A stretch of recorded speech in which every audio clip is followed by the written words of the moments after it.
అధిక బరువుతో బాధపడుతున్నారా? వెనిలాస్ వెయిట్ లాస్ డైట్ ప్లాన్ తో ఇంటి దగ్గర నుంచి హెల్దీగా బరువు తగ్గండి. ఎవరు కొడితే దిమ్మ తిరిగి మైండ్ బ్లాక్ అవుతుందో వాడే పండుగాడు. ఎవరు మాట్లాడితే బ్లాంక్ అయిన మైండ్ కూడా ఓపెన్ అవుతుందో మా మగజాత ఆని ముత్యం.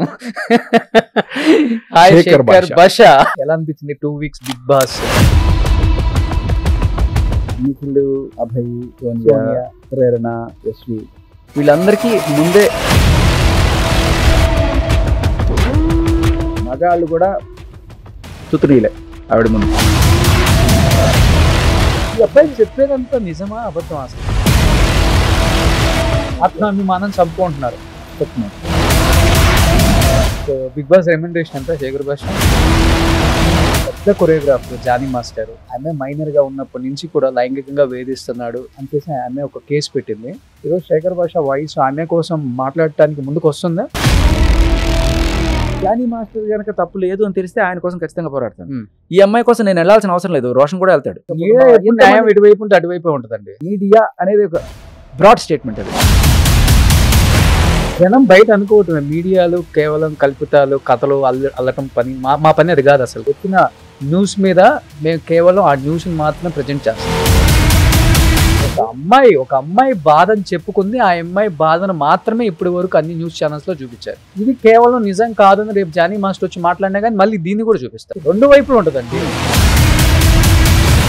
Hi hello, welcome to Suman TV. నేను మీ రోషన్. ఎవరు కొడితే దిమ్మ తిరిగి మైండ్ బ్లాక్ అవుతుందో వాడే పండుగాడు. ఎవరు మాట్లాడితే బ్లాంక్ అయిన మైండ్ కూడా ఓపెన్ అవుతుందో మా మగజాత ఆని ముత్యం. హాయ్ శేఖర్ భాష, ఎలా ఉన్నావు శేఖర్? Fine fine. నిజంగా నేను చూసినప్పుడు చాలా చాలా చాలా హ్యాపీగా అనిపిస్తుంది. మగజాత ఆనిముత్యాలు మొత్తానికి కూడా అదే మగవాళ్ళ కోసం ఒక నిలబడ్డాడ్రా అనిపించింది. బిగ్ బాస్కి వెళ్ళక ముందు రాజ్ తరుణ్ విషయం కావచ్చు. అంటే ఇన్నాళ్ళు ఎక్కడికి వెళ్ళిపోయాడు ఈ శేఖర్ భాష ఆర్జే బీజీ కానీ అక్కడే అయిపోయాడు.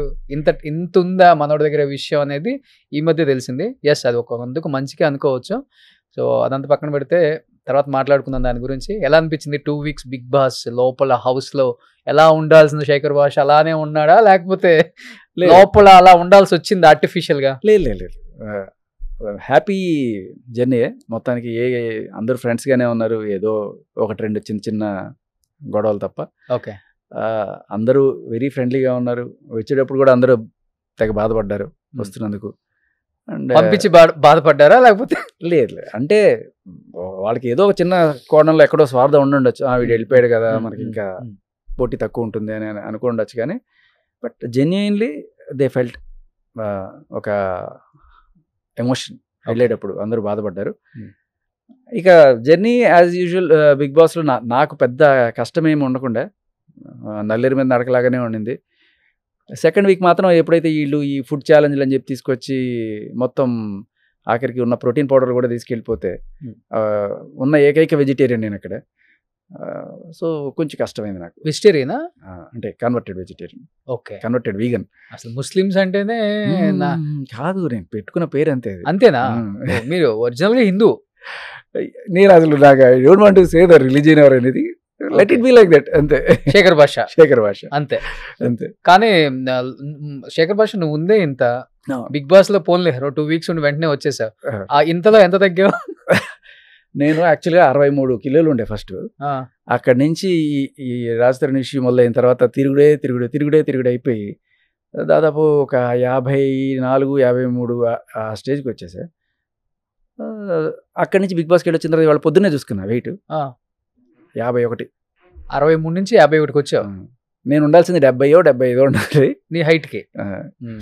సో లోపల ఫుడ్ ఉండదు సరిగా. పర్లా, ఫుడ్ లేకపోయినా పర్లా, కానీ బాడీకి కావాల్సిన కొన్ని ఉంటాయి, లైక్ ప్రోటీన్స్, విటమిన్స్ రెగ్యులర్గా పడుతుంటే మనం you can stay for long. ఈ సప్లిమెంట్స్ కూడా లేకపోతే కష్టం అయిపోతుంది. ఓకే, 12 kgs తగ్గావు బాగా. But energy is good. నేను ఒకటైతే గమనించాను, ఇంతకుముందు ఉన్న చిన్న చిన్న నడుము నొప్పులు లేకపోతే అలసట్లు అన్నీ వెళ్ళిపోయినాయి. సో ఐ సజెస్ట్ అందరూ కూడా వెయిట్ తగ్గండి, ఎనర్జెటిక్గా ఉండండి. ఓ సూపర్.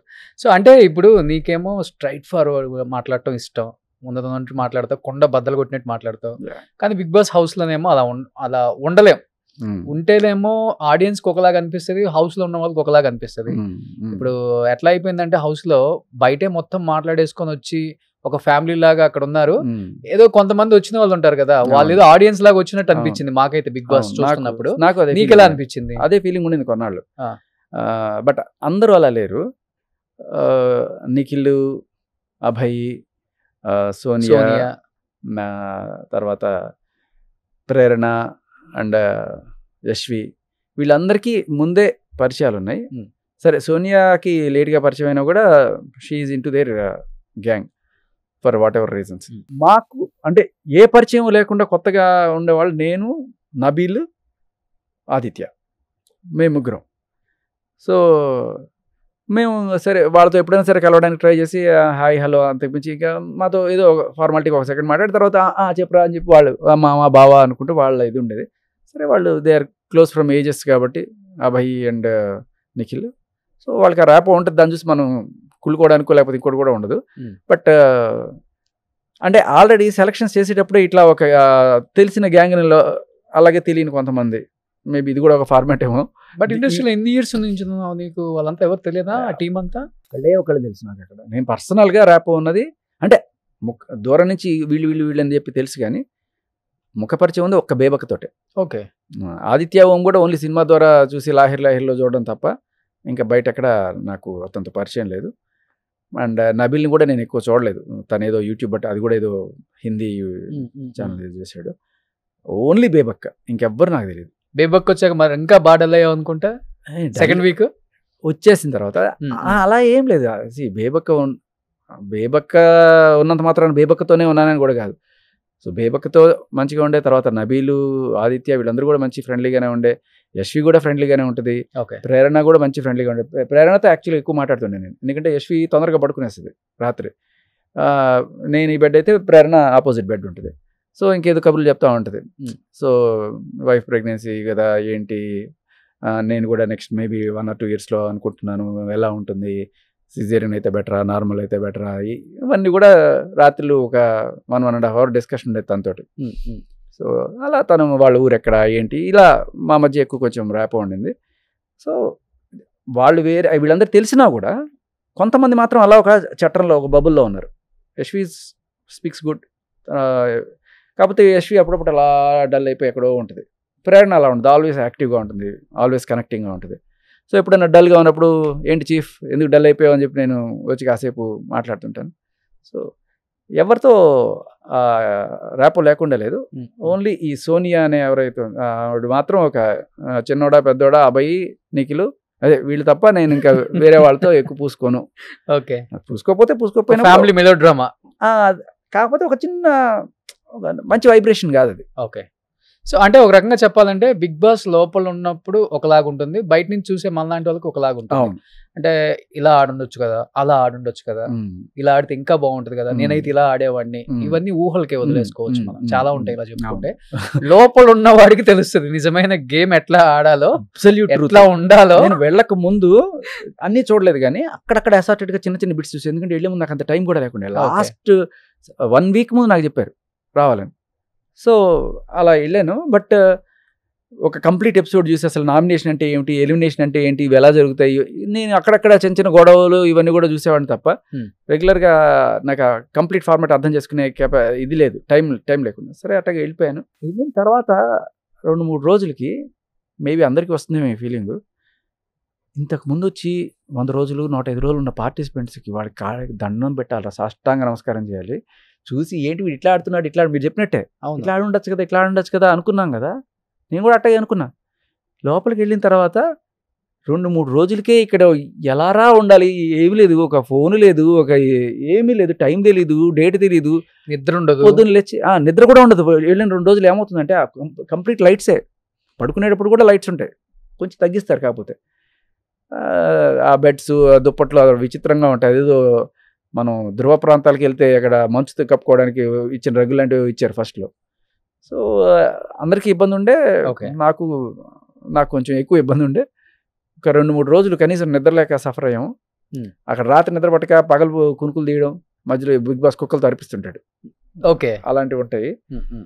సో ఆ టైంలో అనిపించింది నాకు ఖచ్చితంగా ఉన్నోళ్ళు దేవుళ్ళు రా బాబు, ఇంత పేషెన్స్, ఎంత టఫ్నెస్ ఉండాలి ఇక్కడ ఉండాలంటే, మన వల్ల అయితే అవదరా బాబు, ఏదో అనుకొని వచ్చాం కానీ అని first second day third day అనిపించింది. 2-3 షేర్ కూడా చేసుకున్నది, వచ్చిందో లేదో. బట్ తర్వాత ఒక వారానికి అలవాటు పడ్డా, పర్లేదు ఉండొచ్చు అని చెప్పి. అది అదేమంటారు, దేవుడు కళ్ళు ఉన్నాయని సంతోషించే లోపల కన్నీళ్ళు కూడా ఉన్నాయని గుర్తు చేస్తాడు అన్నట్టుగా. అప్పుడే ఉండడానికి అలవాటు పడే లోపలే వచ్చి వీళ్ళు ఆ ప్రోటీన్ పౌడర్లు అన్నీ తీసుకెళ్ళిపోయి, ఓకే, ఇంకా అందులో నాలాంటి వాడికి బాగా దమ్ కుట్రా, కష్టంగా ఉండింది. ఓకే, ఇంకా అయినా కూడా మంచి కంటెంట్ ఇచ్చా నేను. దానివల్ల డల్ అయ్యానని చెప్పుకోవడానికి ఏ రకమైన ఎక్స్క్యూజ్ లేదు. శుభ్రంగా అద్భుతమైన కంటెంట్ ఇచ్చాను. బట్ అది వాళ్ళ ఈ డిషన్ ఫార్మాట్కి సెట్ అవ్వాల. ఫస్ట్ వీక్ ఎలాంటి ఫన్ అయితే నేను ఇచ్చానో అదే టైప్ ఆఫ్ కంటెంట్ సెకండ్ వీక్లో ఇంకా అద్భుతంగా ఇచ్చాను. అంటే కంటెంట్ బాగా ఇచ్చే కంటెస్టెంట్లలో నెంబర్ 1 అని చెప్పుకోవచ్చు నువ్వు. అది ఆడియన్స్ బయటే చెప్తున్నారు, ఫేక్ ఎలిమినేషన్ అని చెప్పేసి. బయట శేఖర్ భాష ఆర్మీ ఆల్రెడీ స్టార్ట్ అయిపోయింది ఒక రకంగా చెప్పాలంటే, కౌశల్ ఆర్మీ లాగా. అంటే ఫేర్ ఎలిమినేషన్ కాదు, అది మటుకు క్లియర్గా ప్రతి ఒక్కరు చెప్తున్నారు. ఆడియన్స్ సైడ్ నుంచి వస్తున్న కామెంట్స్ ఎక్కువగా నేను కూడా విన్నది కూడా అదే. బట్ శేఖర్ భాష రియల్ లైఫ్లో ఎలా ఉంటాడో రియల్ లైఫ్లో చూపించలేకపోయాడు అనేది కొంతమంది కామెంట్. బట్ రియల్ లైఫ్లో ఉన్నట్టు రియల్ లైఫ్లో ఉంటే ఇలాంటి ఎలిమినేషన్స్ కూడా జరుగుతాయి అనేది హౌస్లో చూస్తే అర్థమవుతుంది మనకి క్లియర్గా. ఇప్పుడు మీకేమో ప్రతిదానికి సెటైర్ వేయటం అలవాటు, ఇప్పుడు చీరాకు ఇవన్నీ మీకు అలవాటు. అంటే ఆర్జేగా చేసిన బీజే చేసిన వాళ్ళకి మంచి మంచి పంచులు వేస్తారు, కామెడీ టైమింగ్ చాలా బాగుంటుంది, ఒక కమెడియన్ లాగా ఉంటుంది మీ టైమింగ్. అవి వాళ్ళు తీసుకోలేకపోయారంటారా? అలా ఏం లేదు, శుభ్రంగా తీసుకున్నారు. తీసుకోవడానికి ఇప్పుడు నేను నీ పర్సనాలిటీ మీదో లేకపోతే నీ మాటల మీదో నీ నడక మీదో ఇట్లాంటి వాటి మీద జోకులు వేస్తే నువ్వు హర్ట్ అయినా అప్పుడు దాంట్లో ఏముంది. చీరాకు అనేది ఆర్ఎల్స్ మణికంఠ అనుకోండి, మణికంఠ గొప్పది ఏం లేదు ప్రపంచంలో అని చాలామంది అనుకుంటారు, మణికంఠ గొప్పది ఏం లేదని అనుకుంటారు. ఆ రకంగా నువ్వు చాలా గొప్పడు కదా, ఇలాంటివే. There is nothing to get offended. అప్పుడు హాయిగానే ఉంటారు. బట్ నామినేషన్ పాయింట్ వచ్చేటప్పుడు ఇదిగో, లేకపోతే నాగార్జున గారు వచ్చినప్పుడు చెప్పడానికి ఏదో తగ్గించాలి కదా, అదే కదా గేమ్. సో మనం ఎలివేట్ అవ్వాలంటే అవతల తగ్గించాలి అనే టైప్లో మాకు నచ్చలేదు, మాకు చిరాకు తెప్పించాయి ఇలాంటి గేమ్. బట్ బయట జనాలు నవ్వుకున్నారు. మనకు కావాల్సింది కూడా అదే. ఈ 14 మంది కాదు కదా, అక్కడ 14 లక్షల మందో లేకపోతే 14 కోట్ల మందో ఎవరైతే చూస్తున్నారో వాళ్ళ డిసిషనే కదా ఫైనల్గా. వాళ్ళని ఎంటర్టైన్ చేయడానికి నేను అని ఫస్ట్ నుంచే ఫిక్స్ అయ్యా. నేను వెళ్ళే ముందే ఇంటర్వ్యూలో కూడా చెప్పింది ఏంటంటే, టైటిల్ గెలవడం అనేది ఇది కాదు, జర్నీ అనేది ఇంపార్టెంట్. హాయిగా మంచి ఎంటర్టైన్మెంట్ ఇస్తా, sit back and enjoy the ride. Okay, అదే నేను చెప్పింది.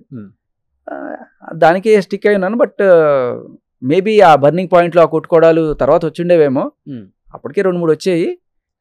బట్ అనవసరంగా అదే పనిగా పోయి పూసుకొని దానికోసం ఒక డ్రామా చేయడం అని నాకు నచ్చదు. అలా చేయాలి అనుకుంటే మా ఆవిడ ప్రెగ్నెంట్, ఒక 1 వీక్లో డెలివరీ ఉంది, నాకు చాలా బాధగా ఉంది, ఇలాంటి డ్రామాస్ ఆడేవాడివి కదా. బాధ ఉండింది, ఆ బాధ వల్లే కదా బయటకు వచ్చాను. నేను ఆ డ్రామా లోపల ఉండాలనుకోవాలా, డ్రామా ఆడి బయటకు వచ్చాను నేను. సో ఇప్పుడు డ్రామాలు అన్నాం కాబట్టి ఒకసారి చూద్దాం కంటెస్టెంట్ లిస్ట్ కూడా. డైరెక్ట్ చూపించి డైరెక్ట్గా వెళ్ళిపోదాం. Okay please. Nikhil so already అంటే చెప్పనా తన గురించి? మంచి ఆటగాడు మంచి ఆటగాడు. బేబక్క కూడా ఇదే చెప్పింది, సేమ్ వాడు మంచి ఆటగాడని. ఆటగాడంటే ఏ విషయంలో బేబక్క అన్న?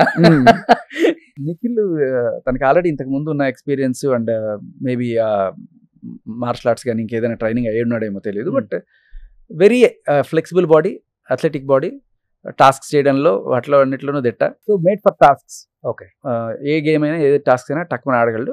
At the same time clarity of thought అంతా కూడా బాగుంటుంది. మెంటాలిటీ ఎలాంటిది? మెంటాలిటీ కూడా నాతో ఎప్పుడు ప్రాబ్లం లేదు, చక్కగా మంచిగానే రిసీవ్ చేసుకున్నాడు. నేను మాట్లాడితే తీసుకుంటాడు. ఏదో ఒక షెల్లోకి వెళ్ళిపోయి బతకడం అట్లాంటిది ఏం లేదు. షెల్లోకి బలవంతంగా తీసుకెళ్తుంది కానీ, ఆ సోనియా ఉన్నప్పుడు అక్కడ కూర్చోబెట్టి మాట్లాడుతుంటుంది కానీ, బట్ అప్పుడప్పుడు బయటకు వచ్చేసి తనతో పలకరిస్తాడు, మాట్లాడతాడు. Is a good guy. Okay, next అబ్బాయి అసలు మంచి కలుపుకోలు మనిషి. ఎక్కడ అడవిలో వదిలేసినా కూడా సింహాలతోటి నెమలతోటి కూడా దోస్తీ చేసేస్తాడు. ఓకే, సో చక్కటి మాటకారి. అండ్ అన్నిటికంటే అబ్బాయి ముందు తెలుసుకొని వచ్చాడో లేకపోతే చేశాడో కానీ, నేను ఆ బిగ్ బాస్కి వెళ్ళిన తర్వాత తెలుసుకున్నది ఏంటంటే, కిచెన్ ఏదైతే ఉందో అది కీ పాయింట్. అది నువ్వు ఓడిపోయినా కిచెన్లోకి రా, గెలిచైనా కిచెన్లోకి రా, లేకపోతే సేవ చేద్దామనైనా కిచెన్లోకి రా, ఏదో రకంగా ఆ కిచెన్ టేబుల్ని నువ్వు దక్కించుకోవడం అనేది చాలా ఇంపార్టెంట్. ఓకే, సో అక్కడ ఫుటేజ్ ఎక్కువగా కాన్సన్ట్రేట్ అవుతుంది అనమాట. అవును, నాకు అది తర్వాత అర్థమైంది. బయటకు వచ్చిన తర్వాత నేను లేకపోతే నాగార్జున గారు చెప్పిన జోకులన్నీ కూడా నేను కిచెన్లో చెప్పినవి తప్ప బయట ఇంకెక్కడివి రాలా. సో కిచెన్లో ఉన్నప్పుడు కాన్వర్జేషన్స్ ఇవన్నీ కూడా అభయ్ ఏంటంటే చాయ్ బాగా చేస్తాడు అనే దీంతో సో అందరికీ చాయ్ పెట్టి ఇవ్వడము, అలా ఎంతసేపు ఆ స్టవ్ దగ్గర ఉండడం, ఆ స్టవ్తో కాన్వర్జేషన్స్ చేయడంలో తనకి అదొక అడ్వాంటేజ్ అయింది. ఎక్కడ కూడా తన మీద నెగిటివ్ రాకుండా కాపాడుకుంటూ నామినేషన్స్లోకి రాకుండా జాగ్రత్త పడుతూ వచ్చాడు. ఓకే, మంచి మాటకారి, కానీ ఎక్కడో ఒక చిన్న ఇది ఉంటుంది, ఎక్కడ తగ్గించాలి వీళ్ళని, ఎక్కడ మనం తప్పుకోవాలి, అది ఉంది. ఆ చిన్న కన్నింగ్నెస్ అయితే ఉంది. Okay okay. Next Sonia friend Sonia ఏమి లేదని కూడా దాన్ని చిన్న వాటికి కూడా కోడిగుడికి కలిపి దాన్ని పెద్ద పెద్ద విషయాలు చేసి అవతల వాళ్ళని చెడు చేయడం, తద్వారా వాళ్ళని తగ్గించాలి అని చూసే మెంటాలిటీ అని అనిపించింది నాకు. అంటే ఒక మాటలో చెప్పాలంటే ఎలాంటి మెంటాలిటీ అంటారు దాన్ని? సింపుల్ చెప్తా చూడండి. ఆరెంజ్ ఆవిడకి సంబంధం లేదు, మాకు ఏం తోచట్లేదు, అట్లా కూర్చోబెట్టారు. ఎంతసేపు కూర్చుంటాం? ఒక ఆరెంజ్ తీసుకుని ఒకసారి క్యాచ్లు ఆడుకుంటుంటే ఆవిడ ఎక్కడో కూర్చొని, ఆవిడ ఆడదు బేసికల్లీ, ఆవిడ ఏమో గేమ్స్ ఆడే టైప్ కూడా కాదు, అథ్లెటిక్ బాడీ కూడా కాదు. అలా కూర్చొని ఉంటుంది ఎంతసేపు, కూర్చొని ఆ పాటలు ఇట్లు పాడుకుంటూ ఉంటుంది. సరే పాడుకొని ఈ పాటలు నువ్వు పాడుకో, మా ఆటలు మేము ఆడుకుంటుంటే మధ్యలో అంటే నేను ఆడను, వేరే వాళ్ళని ఆడుకోనివ్వను అనే టైప్లో. మీరు ఫుడ్ తోటి ఎలా ఆటలాడతారు? ఫుడ్ అంటే రెస్పెక్ట్ లేదా మీకు? తినేది కదా, తినే ఐటెం తోటి మీరు ఆటలాడుకుంటారా అని చెప్పి మొదలెట్టింది. నీ ప్రాబ్లం ఏంటి? ఎక్కడన్నా బిగ్ బాస్ ఏదైనా రూల్స్లో రాశాడా, రూల్ బుక్లో ఎక్కడన్నా రాశాడా? చెప్తే బిగ్ బాస్ చెప్పాలి, నువ్వే రూల్స్ పెట్టడానికి, ఇక్కడ అది చేయొద్దు ఇది చేయొద్దు అని చెప్పి నేను అన్నాను. వచ్చిన రెండో రోజు నువ్వు కంట్రోలింగ్ మెంటాలిటీ అనమాట. విష్ణుప్రియ అమాయకత్వానికి బ్రాండ్ అంబాసిడర్. అమాయకత్వానికి కళ్ళు ముక్కు పెడితే విష్ణుప్రియ. ఓకే, మంచి ఎనర్జీ కూడా, మనిషి మంచితనం, ఇంకా ఏం చెప్పాలి. వీటన్నిటితో ఒక చిన్న ఫ్లర్టింగ్ యాంగిల్ కూడా ఉంటుంది అమ్మాయిలో. పృథ్వీని నిఖిల్ని కాస్త ఫ్లర్ట్ చేస్తూ ఉంటుంది, ఎక్కువగా పృథ్వీని టీజ్ చేస్తూ ఉంటుంది అనమాట. సో అది, బట్ ఎక్కడ కూడా మంచి contestant. Next Nabeel, very genuine, మంచి ఫ్రెండ్ నాకు, వెరీ ట్రూత్ఫుల్గా ఉంటాడు, ఎవరిని తగ్గించాలి అనుకోడు. నువ్వు నిజంగానే మంచి చేస్తున్నావు అంటే శభాష్ బాగా ఆడే ఉంటాడు. మంచి జోక్ చెప్తే బాగుంది అని చెప్పి నవ్వుకుంటాడు. కొంతమంది జోక్ బాగున్నా కూడా నవ్వితే వీడికి ఎక్కడ మైలేజ్ వస్తుందని చెప్పి కామ్గా అన్నట్టుగా వెళ్ళిపోవడం అట్లా ఉంటుంది. బట్ నబీల్ అలా కాదు, is a very genuine contestant, మంచి సాలిడ్ కట్అవుట్. తన టాలెంట్ ఇంకా చూపించట్లేదు, 6 అడుగుల ఒక అంగుళం లేదు ఆల్రెడీ. అంటే ఫిజికల్ గేమ్స్లో is very good. In fact Nikhil, Nabeel will be 2 bulls అక్కడ. ఓకే, బాగా భారీ కట్అవుట్లు. ఓకే, 6+ ఫీట్ అండ్ మంచి ఎనర్జెటిక్ బాడీలు. ఓకే, సో ఆ రకంగా వాళ్ళకి ఏదన్నా అదొక టాస్క్ మీరు చూసింటారు, ఈ తాడు పెట్టి ముగ్గురిని ఇటుపక్క అటుపక్క వెళ్ళేది. సో దాంట్లో మనోడు అసలు సాలిగా నిలబడితే అవతల పక్క లాగలేకపోయారు. Nainika is a bundle of talent, energy, very humble. అంత టాలెంట్ అంటే అన్నీ ఉన్నాక అణిగిమణి ఉంటుందంట చూడండి, నిండుకుండా ఇప్పుడు తొనకదు అన్నట్టుగా తనలో అంత టాలెంట్ ఉందనే విషయం నాకు అక్కడికి వచ్చిన తర్వాత షాక్ అయిపోయా. అసలు ఫుల్ స్ట్రెచ్ కానీ, జిమ్నాస్టిక్స్, అథ్లెటిక్స్ టాస్క్లు ఎరగదీసేస్తాయి. మగాళ్ళు కూడా తుతునీలే ఆవిడ ముందు. అట్ ద సేమ్ టైం ఎక్కడ కూడా ఈగో, డాన్సర్ కదా, డాన్సర్, దానివల్ల అంత ఫ్లెక్సిబుల్గా ఉంటుంది బాడీ. ఎక్కడ ఈగోలు అట్లాంటివి ఏం లేవు, చాలా ఫ్రెండ్లీగా మాట్లాడుతుంది. ఇలా ఒక డ్రామాలు పెద్దోడ చిన్నోడ డ్రామాలు అలాంటివి, పెద్దోడు చిన్నోడు డ్రామా ఓన్లీ సోనియానే అంతే. ఓకే, నెక్స్ట్ బేబక్క పాపం అనవసరంగా వారానికే బలైపోయింది. అవును, వారికి బలైంది, వారానికి బలైంది. అందరికి చేసి పెట్టి ఫైనల్ గా దాంట్లో ఉప్పు తక్కువైందో, దీనికి కారం ఎక్కువైందో, ఇది చేయడం లేట్ అయిందో, ఇలాంటివన్నీ, లేకపోతే వేరే వాళ్ళు చేసుకోవడానికి రానివ్వలేదు, ఇలాంటి రకరకాల కారణాల వల్ల పాపం ఆవిడ అక్కడ ఇదైంది. అన్ని చేసి చెడ్డయి వచ్చేసింది పాపం. ఓకే, సో శేఖర్ భాష నా షోలో చెప్పింది వాచ్ 78 కోట్లు, హ్యాండ్ బ్యాగ్ 180 కోట్లు అని. ఏదో అది ఎన్నో మార్స్ లో తెప్పించాను అండి, వేరే గ్రహంలో. నిజమే, అంత బాగా రిచ్ అమ్మా, యూఎస్ లో ఉంటది కదా. సరదాగా చెప్తుందండి. మేము నిన్నే చెప్పా 180 కోట్లు అంటే బ్యాగ్ అంటే బ్యాగ్ లో 2 కోట్లు ఒక నైటీ ఉంటుంది, అవి కలిపి 180 కోట్లు అని ఉంటుంది. వాచ్ లో 80 crores కదా. సరదాగా చెప్తుంది అంతా ఓకే. ఉత్తి మాటలు. ఉత్తిత్తి మాటలేనా? అయ్యో మీరు నిజం నమ్మరేంటి కొంప తీసి? నేను ఆడియన్స్ అందరు నమ్ముతున్నారు. దేవుడా. అంటే యుఎస్ లో ఉంటది కదా, 75 కోట్లు వాచ్ ఏంటండి మరి నువ్వు? నేను అదే అన్నాను, 45 కోట్ల దాకా ఉంది. సరదాగా మంచి మంచి సరదా మంచి కంటెంట్ ఇచ్చేది బేబక్క. ఓకే. కొంచెం కొన్నాళ్ళు వండించగలిగితే. కాకపోతే బేబక్క ఇచ్చే కంటెంట్ ఏదైతే రాబట్టుకు ఉంటే బాగుంటుంది అనిపించారు. కానీ అక్కడ బిగ్ బాస్కి వెళ్ళిన తర్వాత ఇప్పుడు నేను ఎట్లా అయితే మీరు ఇప్పుడు ఈ మధ్యకాలంలో చూసినా నేను కాదు, ఏదో ఈ కాజ్ కోసం ఇట్లా ఉన్నాను. కానీ ఫస్ట్ నుంచి మీరు ఆర్జేగా చూసింటే రోజు సరదాగా ఈ చిలిపి ప్రశ్నలు ఇలాంటివన్నీ ఉండేవి. బట్ బేబక్క కూడా ROFL కాదు అది అని చెప్పి ఆ యాక్సెంట్ ఏదైతే ఉందో మంచు లక్ష్మి టైప్స్లో మాట్లాడడం, అది షీఈస్ ఫేమస్ ఫర్ దట్. చాలా మందికి అక్కడ తెలియదు. ఒక్కసారి ఆవిడ అది చెప్పినప్పుడు అందరూ వావ్ అది మీరా అని చెప్పి అనుకున్నారు. సో అలాంటి యాక్సెంట్ ఎక్కువగా ఇస్తున్నప్పుడు ఆ కంటెంట్ జనాల్లోకి బాగా గట్టిగా వెళ్ళేది. కానీ ఈవిడ బిగ్ బాస్ అంటే మనం గట్టిగా ఉండాలి, స్ట్రాంగ్గా ఉండాలి, గొడవలు పెట్టుకోవాలి, ఇలాగే ఆడాలి అనుకుని 2వ రోజు 3వ రోజు ఆవిడ ఎవరో బలంగా ఇన్ఫ్లుయెన్స్ చేశారు. అప్పటి నుంచి ఆవిడ నో ఇది రూల్ ఏది చెప్పేటప్పటికి ఇంకా కొంతమంది ఏం చేస్తారు యూఎస్ లో బేబక్క? ఏమో సార్ మనకి తెలియదా? అంత ఇండియానే ఇప్పుడు ఇండియాకి వచ్చేసింది. నేను నమ్మానని చెప్పను. కాకపోతే బిగ్ బాస్కి వెళ్ళి 1 వీక్ లో బయటకు వచ్చింది కాబట్టి ఎలక్క అంత ఎర్రితనము కొంచెం చిప్పు దొబ్బిందని అర్థమైంది. సరే ఇప్పుడు నేను చెప్తున్నప్పుడు నేను అంత ఎందుకు ఉంటుంది కాస్ట్ అని అంటే మేము కొనలేమా, వాళ్ళు కొనుక్కోలేరా, నువ్వే కొంటావని మళ్ళీ కామెంట్స్ ఒకటి నా మీద ఆడియన్స్, ఇదంతా ఎందుకు లేదు సైలెంట్ గా ఉంటే పోతుంది, చిప్పు దొబ్బింది కొంచెం అని అనుకున్నాను, సైలెంట్ గా ఉన్నా. అది కూడా సరదా, మీరు అది గెస్ట్ చేయాల్సింది. అది జస్ట్ ఫన్ కోసం సరదాగా అలా చెప్పి. Okay okay. నెక్స్ట్ బేబక్క మీ బ్రదర్ ఆదిత్య, మా కట్టప్ప. మీ కట్టప్ప. సో ఆదిత్య ఒక్కడే తిరుగుతుండేవాడు పాపం. ఆయన లాంగ్వేజ్ ప్రాబ్లము లేకపోతే ఏజ్లో పెద్దవాడను కొంత మింగిల్ కాలేక అట్లా ఉంటుండేవాడు. నాకు ఎవరైనా పాపం అలా ఒక్కళ్ళే ఉంటే బాధ అనిపించింది. నేను వెళ్ళి ఆయనతో మాట్లాడాను, వాకింగ్ చేస్తున్నప్పుడు ఆయనతో తిరుగుతూ ఉండేవాడిని, సరదాగా జోకులు వేస్తుండేవాడిని, బాగా పగలబడి నవ్వేవాడు, అంతా అయింది. అలా నవ్వుతూనే కసక్కని నామినేషన్ వేసాడు నా మీద. సర్లే నామినేషన్ వేస్తే ఏమైంది, జనాల్లో నాకు ఎంత బలం ఉందో తెలుస్తుంది, మంచిదే అనుకున్నాను. తర్వాత మళ్ళీ నాగార్జున గారు వచ్చినప్పుడు కత్తులతో పడమంటే అది కూడా నన్నే పొడిచాడు. ఇదేమిట్రా బాబు ఏదో టార్గెట్ చేసినట్టు చేస్తున్నాను. మూడోసారి ఏదో యానిమల్ బ్యాడ్జ్ వేయాలంటే ఆ దోమ బ్యాడ్జ్ కూడా నాకే వేసాడు. ఏంటంటే నేను జోకులు చెప్పి విసిగిస్తున్నానట. ఓకే. సో అరే ఇన్నాళ్ళు చెప్పినప్పుడు బాగానే ఉన్నావు కదా, నవ్వేవు కదా, అన్నీ ఇప్పుడు ఇట్లా అంటే లేదు సరదాగా వేసానంటే సరే అది కూడా నేను లైట్ తీసుకున్నాను. తర్వాత మళ్ళీ నామినేషన్స్ వచ్చినప్పుడు మళ్ళీ నా మీద వేసాడు.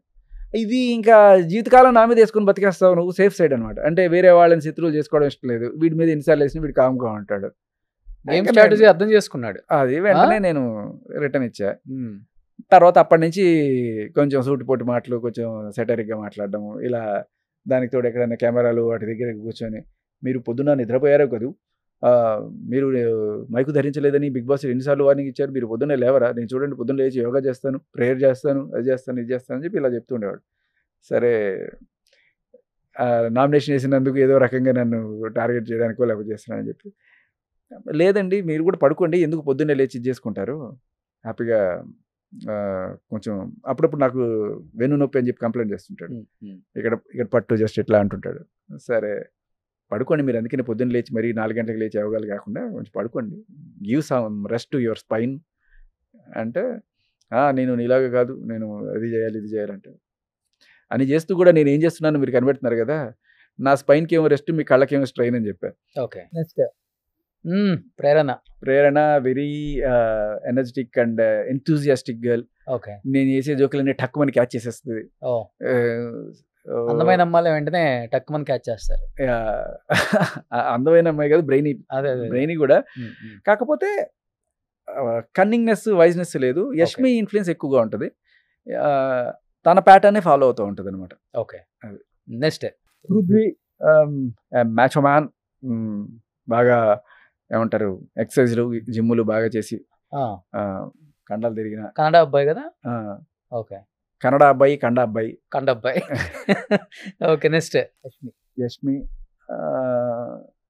యష్మి మామూలుగా టైంలో బాగానే ఉంటుంది, బట్ కెప్టెన్ అయిన తర్వాత గేమ్ ఆడాలి, ఏదో రకంగా అవతల వాళ్ళని ఇరకాటంలో పెట్టి ఏదో ఒకటి సంథింగ్ షుడ్ బీ హ్యాపెనింగ్, గొడవలో ఏదో ఒకటి జరగాలి.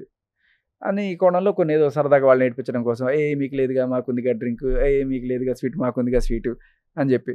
సో వాళ్ళతో కూడా ఏదైనా పోక్ చేసి వాళ్ళని ఏదో చిన్న సరదాగా ఉంటే బాగుంటుంది. బట్ అది ఎక్స్ట్రీమ్కి వెళ్ళిపోతుంది ఈ అమ్మాయి.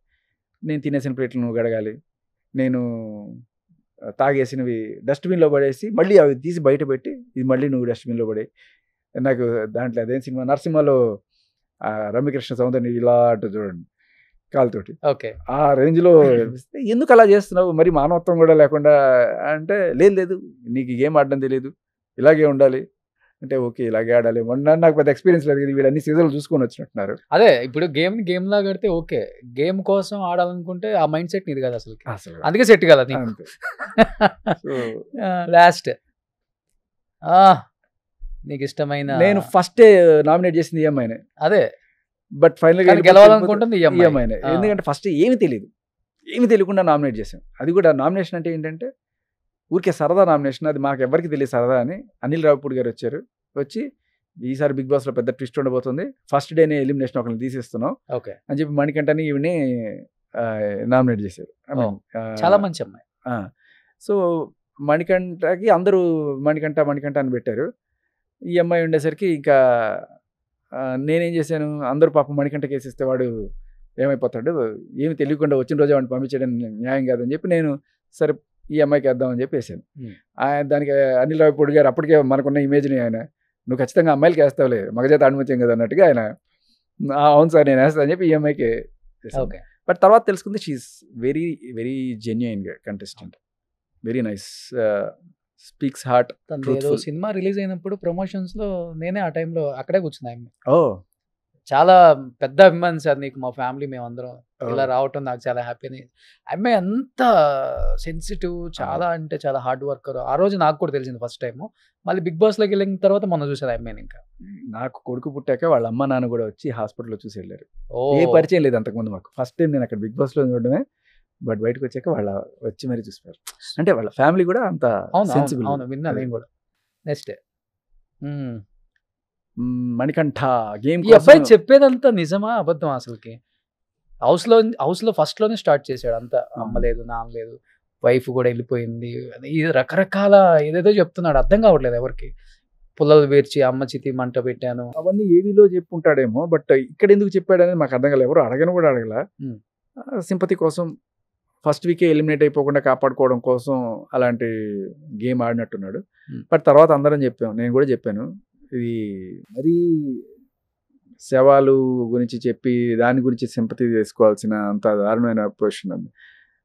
అంటే లేదు నాకు బిగ్ బాస్ చాలా అవసరం, నాకు ఈ డబ్బులు చాలా అవసరం, మీకు నేను ఎలాంటి స్టేజ్లో ఉన్నానో తెలియదు. ఇదే మాట ఆదిత్య కూడా చెప్తాడు, నాకు ఇది చాలా ఇంపార్టెంట్ అంటే సరే బాబు అంత ఇంపార్టెంట్ అయితే సార్ తీసుకో. ఆత్మాభిమానం చంపుకుంటున్నారు. పర్ఫెక్ట్ మాట. ఇంక అవన్నీ పక్కన టార్గెట్ కోసం ఏది ఎంతకైనా మేము అది అన్నట్టుగా అనిపించింది నాకు. చెప్పాను నేను ఇది బాగాలేదు, మరి అంత చేయాల్సిన పని లేదు. సో అది గేమ్ కోసం ఎక్కడికైనా వెళ్తాను, ఎంత దూరమైనా వెళ్తారు. మొత్తం మంచితనం ఇవన్నీ కూడా ఉండవు, సెకండరీ. నెక్స్ట్ కింగ్, అద్భుతం అండి ఆయన యాంకరింగ్ అయితే నిజంగా ఫిదా అయిపోయాను. ఇన్నాళ్ళు నేను చాలా అంటే అక్కడక్కడ కొన్ని అసార్టెడ్గా ఎపిసోడ్స్ చూశాను. ఇంతకుముందు చేసిన పాత బిగ్ బాస్ సీజన్లో చాలామంది చేశారు, అందరికీ నేను అభిమానే, కానీ హీ ఈజ్ ద కింగ్, దాంట్లో ఎటువంటి డౌట్ లేదు. చూస్తున్నప్పుడు ఒక యాంకర్గా నేను ఈయన చూసి నేర్చుకోవాలి, వెంటనే మాట్లాడేయాల్సిన అవసరం లేదు, టేక్ యువర్ టైం, 2-3 సెకండ్లు తీసుకో, ఆలోచించు, థాట్ ప్రాసెస్, పర్ఫెక్ట్ పాయింట్ మాట్లాడు అనేది అక్కడ ఆయన మాటలు చూడండి. ఒకసారి మాట్లాడి తిరుగుతారు. ఈ లోపల ఇన్పుట్స్ కూడా వస్తుంటాయి ఆయనకి బిగ్ బాస్ టీం నుంచి, బట్ ఎక్కడ కూడా మనకి సీమ్లెస్గా అలా వెళ్ళిపోతున్నట్టు అనిపిస్తుంది. పాయింట్ టు పాయింట్ లాగి పర్ఫెక్ట్గా మాట్లాడతారు ఆయన. Next last contestant is the my Bigg Boss. రాగానే వెళ్ళొచ్చావా హాస్పిటల్? ఫస్ట్ హాస్పిటల్కి వెళ్ళా, డైరెక్ట్గా అక్కడికి వెళ్ళడమే, వెళ్ళిన తర్వాతే బయటకి జనజీవనశ్రమంతో కలిసి. ఓకే, అంటే ఏ వైఫ్కి అయినా కానీ డెలివరీ టైంలో తన హస్బెండ్ పక్కన ఉంటే బాగుండు అనుకుంటారు కాబట్టి మీ వైఫ్ ఫస్ట్ చూడగానే ఏంటి తన ఫీలింగ్ ఏంటి? మిమ్మల్ని నన్ను చూడగానే ఎప్పుడు వచ్చావు అనుకున్నా, ఎందుకు వచ్చావని అడిగింది. ఓకే, ఏంటి నేను ఇంత కష్టపడి త్యాగాలు చేసి వస్తే నీకోసం నువ్వు ఇట్లా అంటావు అంటే, రాకపోతే ఏమైంది, ఇప్పుడు అందరు ఉన్నారు కదా చూసుకోవడానికి అంటే అట్లా కాదు, నాకే గిల్టీగా ఉండింది, నిన్ను వదిలేసి వెళ్ళాను, అవకాశం వచ్చింది, సరే సద్వినియోగం చేసుకొని వచ్చేసాను నేను అంటే ఉండాల్సింది అని షీ వాజ్ ఎక్స్పెక్టింగ్. బట్ వాడిని చూడగానే నాకు అంత పోయింది. నాకే బాధ లేదు, వాళ్ళకే బాధలు. వాళ్ళకి, నా ఫ్రెండ్స్కి, వీళ్ళందరికీ ఉండాలనుకుంటే నువ్వు ఉండాలనుకుంటే వచ్చేసావంటే, అరే వాళ్ళు ఆడనివ్వట్లేదు, ఫుడ్ పెట్టట్లేదు, ఏం చేయాలరా నేను అని చెప్పి. ఉండుంటే మంచి ఆటగాడు పోయేవాడు లోపల. ఆటగాడేమో, వేటగాడి కూడా అయ్యేవాడు. చూడాలి. బట్ నీకు ఆట ఇష్టమా వేట ఇష్టమా శేఖర్ భాష? ఆటే ఇష్టమా? వేట ఇష్టం ఉండదా? వేట ఇష్టం లేదు. వేట ఇష్టం లేదు. మొన్నటిదాకా చేసింది ఏంటి? వెళ్ళక ముందు దాకా అది మీరు గమనిస్తే నా జీవితంలో ఫస్ట్ చేసిన వేట అదే కూడా చేయాల్సి వచ్చింది తప్ప నేను ఆ టైప్ మనిషిని కాదనడానికి. అదే ఎందుకు ఆ టైంలో మరీ అంత వేటాడాల్సిన అవసరం వచ్చింది అంటే, చాలా కామెంట్స్ వచ్చాయి బయట రకరకాల. కొంతమంది డబ్బులు తీసుకొని ఇన్ఫ్లుయెన్స్ అయ్యాడని, కొంతమంది వేరే రకంగా ఇన్ఫ్లుయెన్స్ అయ్యాడని. నాకు అదే మెంటాలిటీ ఉంటే, కొంతమంది ఏమో రాజ్ తరుణ్ కోసం ఈ అబ్బాయిని తొందరగా బయటికి పంపించారు, ఆయన తరపున నిలబడి మాట్లాడే ఎవరు లేడు, మళ్ళీ గొడవలు జరుగుతాయేమని చెప్పేసి రాజ్ తరుణ్ కోసం మళ్ళీ శేఖర్ భాష బయటకు వచ్చేసాడని చెప్పి కొంతమంది మీమ్స్, ట్రోల్స్ ఎక్కడ చూసినా. ఇంకా అక్కడ చెప్పడానికి చేయడానికి కూడా ఏం లేదు, జనానికి మొత్తానికి నిజం తెలిసిపోయింది, ఇంకా ప్రూవ్ చేయాల్సింది ఏం లేదని నేను అనుకుంటా. ఇంకా ఏమైనా అల్లర్చిల్లర ఘటనలు ఉంటే అది లీగల్ సిస్టమ్ చూసుకుంటుంది. అంత స్టాండ్ తీసుకుని నిలబడ్డావు కదా, రాజ్ తరుణ్ ఎప్పుడైనా కాల్ చేసి ఆ గ్రాటిట్యూడ్ ఉందా? ఖచ్చితంగా. ఇప్పుడు Raj Tarun is good friend of mind. తర్వాత ఇప్పుడు is really good friend.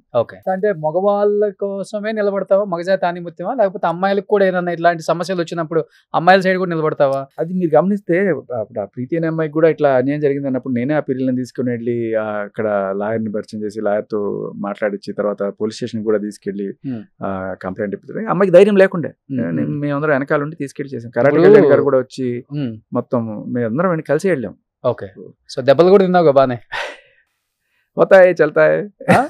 So ఇప్పుడు పెద్ద కొరియోగ్రాఫర్ జానీ మాస్టర్, ఆమె మైనర్ గా ఉన్నప్పటి నుంచి కూడా లైంగికంగా వేధిస్తున్నాడు అని చేసి ఆమె ఒక కేసు పెట్టింది. బట్ దానికి పెద్ద పెద్ద వాళ్ళ సపోర్ట్ కూడా ఉంది జానీకి అని చెప్పేసి ఒక మాట బయట నడుస్తుంది. బట్ ఇప్పుడు అది ఏదైనప్పటికి కూడా తప్పే కాబట్టి సినిమా ఇండస్ట్రీ కూడా కొంచెం ముందుకు వచ్చి ఆ అమ్మాయికి మేము సపోర్ట్ చేస్తాం, ఆ అమ్మాయికి టాలెంట్ ఉంటే అని పెద్ద పెద్ద హీరోలు ట్వీట్ చేస్తున్నారు, పెద్ద పెద్ద ప్రొడ్యూసర్స్ ట్వీట్ చేస్తున్నారు, ఆ అమ్మాయికి టాలెంట్ ఉంటే మేము ఆఫర్స్ ఇస్తామని. జానీ తప్పు చేస్తే మేము సస్పెండ్ చేసేస్తామని చెప్పి కూడా ఛాంబర్లో నిన్న ప్రెస్ మీట్ కూడా పెట్టారు. ఎలా చూడొచ్చు జానీ మాస్టర్ ఈ విషయాన్ని? నేను మొత్తం డెప్త్ గా సైడ్ నుంచి మీరు మాట్లాడతారా? మొన్న రాజ్ తరుణ్ గురించి అంత గట్టిగా మాట్లాడిన వాయిస్ ఈరోజు శేఖర్ భాష వాయిస్ ఆమె కోసం మాట్లాడటానికి ముందుకు వస్తుందా? జానీ మాస్టర్ కనుక తప్పు లేదు అని తెలిస్తే ఆయన కోసం ఖచ్చితంగా పోరాడతాను. ఈ అమ్మాయి కోసం నేను వెళ్ళాల్సిన అవసరం లేదు, రోషన్ కూడా వెళ్తాడు. ఆల్రెడీ బోల్డ్ మంది ఇప్పుడు సినిమా వాళ్ళు అందరూ కూడా న్యాయం ఇటువైపు ఉంటే అటువైపు ఉంటదండి. అలా అమ్మాయి వైపు అబ్బాయి వైపు ఏమి ఉండదు. అలా కాదు నేను చెప్తాను, అబ్బాయి నిజంగా తప్పు లేకపోతే జానీ వైపు నిలబడతారు డెఫినెట్ గా. మీడియా కూడా మీకు కూడా చెప్తాను, media is a broad word. మీడియాలో వందల మీడియాలు ఉన్నాయి, అందులో పొలిటికల్ పార్టీల వైజ్ గా డివైడ్ అయిపోయిన మీడియాలు చాలా ఉన్నాయి. కొంతమంది వీళ్ళకి సపోర్ట్ చేస్తే, కొంతమంది వీళ్ళకి సపోర్ట్ చేస్తే. ఇది మీరు ఫ్యూచర్ లో చూడబోతారు, ఈ గేమ్ అంతా కూడా ఖచ్చితంగా ఆల్రెడీ చూస్తున్నాం. సో మీడియా అనేది ఒక బ్రాడ్ స్టేట్మెంట్. అది జనం బయట అనుకోవటమే, మీడియాలు కేవలం కల్పితాలు, కథలు అల్లటం పని. మా పని అది కాదు అసలుకి. మీరు అంటే కేవలం వచ్చిన ఎఫ్ఐఆర్ కావచ్చు, వచ్చిన న్యూస్ మీద మేము కేవలం ఆ న్యూస్ మాత్రమే ప్రజెంట్ చేస్తాం. ఇప్పుడు ఆ అమ్మాయి ఏదైతే ఎఫ్ఐఆర్ లో ఉందో అది మాత్రమే టెలికాస్ట్ అవుతుంది అన్ని ఛానల్స్ లో. కానీ ఎస్పెషల్లీ జానీ మాస్టర్ గురించి ఒక టైం పెట్టుకొని, ఒక కాలం పెట్టుకొని, ఒక డిబేట్ నడిపే అంత అవసరం ఏ మీడియాకి లేదు. ఎందుకు లేదు? అసలు ఉండదు. ఒక అమ్మాయి బాధను చెప్పుకుంది, ఆ అమ్మాయి బాధను మాత్రమే ఇప్పటి వరకు అన్ని న్యూస్ ఛానల్స్ లో చూపించారు. ఇది కేవలం నిజం కాదని రేపు జానీ మాస్టర్ వచ్చి మాట్లాడినా కానీ మళ్ళీ దీన్ని కూడా చూపిస్తారు. అయ్యో అలా అదేంటి, రెండు వైపులు ఉంటదండి న్యాయం అనేది. నేను అనేది ఏంటంటే జనరల్లీ ఇప్పుడు జానీ మాస్టర్ చెప్పిన ఒకవేళ ఆయన దాంట్లో నిజం ఉంది అనుకున్నా కూడా ఆయనకు ఒక సపోర్ట్ అనేది అంత తొందరగా రాదు. బికాస్ హీజ్ అ మ్యాన్, మగాడు జనరల్గా చేసి ఉంటాడులే అని చెప్పి. అండ్ ఇప్పుడు ఆయన మీద పడింది, నేను నిర్దోషాన్ని ప్రూవ్ చేసుకోవాల్సిన బాధ్యత. అండ్ అలాగే ఆధారాలు చూపించాల్సిన బాధ్యత ఈవిడ ఆధారాలు చూపించాలి, ఆయన వాటిని డిఫెండ్ చేసుకునే పరిస్థితిలో వాళ్ళిద్దరు ఉన్నారు. సో ఇవి ఓన్లీ ఇప్పటిదాకా పోలీసు వ్యవస్థలోనే మాత్రమే ఉన్నాయి. బట్ మనకి మీడియాకి ఏ రకమైన ఇన్ఫర్మేషన్ లేదని మీరు చెప్తారు, ఏ ఆధారాలు ఇప్పటిదాకా రాలేదు. ఎఫ్ఐఆర్ ఒకటి వస్తాయి యుద్ధాన్ని వెతుక్కుంటే ఆయుధాలు అవే వస్తాయి 2 పక్కల నుంచి. వచ్చినప్పుడు మనం బేరీ చేసుకొని సో కరెక్ట్ యుద్ధానికి సిద్ధంగా ఉంటున్నారు అనమాట మీరు కూడా అయితే. చూద్దాం. సో బిగ్ బాస్ రెమ్యునరేషన్ ఎంత శేఖర్ భాష? ఆడవాళ్ళ వయసు మగవాళ్ళ జీతం ఆడకూడదు కదా. ఓకే, బట్ పర్లేదు, అంత భారీగా ఏం లేదు. టాప్ 5 లో ఒక రెమ్యునరేషన్ మీద అన్నారు, బాటమ్ 5 లో ఒక రెమ్యునరేషన్ కింద, అంతేనా? అంతే. సో కానీ మీకు ఆర్జేలో ఎవరికి రాలేదు, 18 అవార్డ్స్ వచ్చాయి. నిజంగా గ్రేట్, అది చాలా తక్కువ మందికి తెలుసు. అది మీ వాయిస్ పవర్. సో టాప్ 5 ఎవరు ఉంటారు అనుకుంటున్నారు last and final? Top 5 Nabeel, Sita, Vishnupriya. Okay, కొంచెం తన ఎమోషన్ కంట్రోల్ చేసుకోగలిగేది. కొన్నిసార్లు విష్ణుప్రియ బస్ స్టెప్ నన్ను తీసుకెళ్ళిపోయిన బిగ్ బాస్ నాకు వద్దు నేను వెళ్ళిపోతానంటూ ఉంటుంది, అది చూపించారో లేదు తెలియదు. సో అలా ఉండగలిగితే వీళ్ళు. ఇంకా నిఖిల్ ఈ డ్రామా నుంచి బయటికి రాగలిగితే పెద్దోడు చిన్నోడా.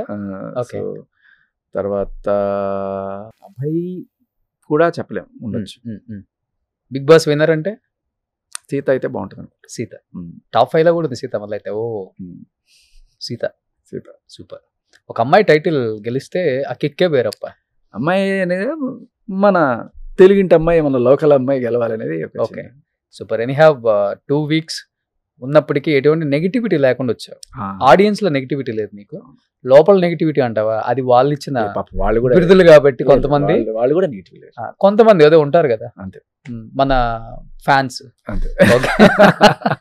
సో ఎటువంటి నెగిటివిటీ లేకుండా హ్యాపీగా బయటకు వచ్చావు. బిగ్ బాస్ నీకు ప్లస్ అవ్వాలని మనస్ఫూర్తిగా కోరుకుంటున్నాను. ప్లస్ అవుతుంది చాలా మందికి, దాన్ని ఎలా వాడుకోవాలో తెలిసిన వాళ్ళకి ప్లస్ అవుతుంది, వాడుకోని వాళ్ళకి మైనసే అవుతుంది. ఎప్పుడు అది చూస్తూనే ఉన్నాం కాబట్టి. నేను వెళ్ళే ముందే అనుకున్నా, వెళ్ళి వచ్చిన తర్వాత నా పని నేను చేసుకుంటా, నా ఎఫ్ఎం నాకు ఉంటుంది, నేను ఆర్జేయింగ్ నా పని నేను చేసుకుంటాను అంతే, యాజ్ యూజువల్. సూపర్ అంతే. సో ఇప్పుడు బిగ్ బాస్ శేఖర్ భాష అనాలా లేకపోతే ఆర్జే శేఖర్? సో శేఖర్ భాష నీ స్టైల్లో ఒకసారి చెప్పు లాస్ట్ లో.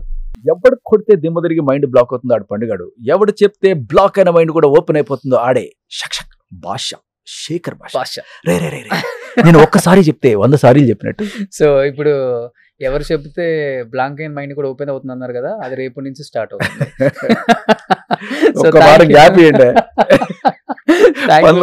Thank you so much Shekhar Basha. And మంచి వ్యక్తిత్వం, మంచి క్యారెక్టర్ ఉన్న మనిషి నువ్వు. ఇలానే ఉండు. ఫ్యాన్స్ ఉంటారు నెగిటివ్గా మాట్లాడే వాళ్ళు, ఎన్నున్నా కానీ మనం ఎలా ఉండాలో మనలాగా ఉంటేనే మనకి ఇక్కడ సాటిస్ఫాక్షన్ ఉంటుంది. సో అలా ఉండాలి, నేనైతే అలానే ఉంటా. నాలా ఉండేవాడిని ఇంకొకటి చూసా. Thank you so much. Suman టీవీలో మీ పర్సనల్ అండ్ బిజినెస్ ప్రమోషన్స్ కోసం కింది నెంబర్కి కాంటాక్ట్ చేయండి.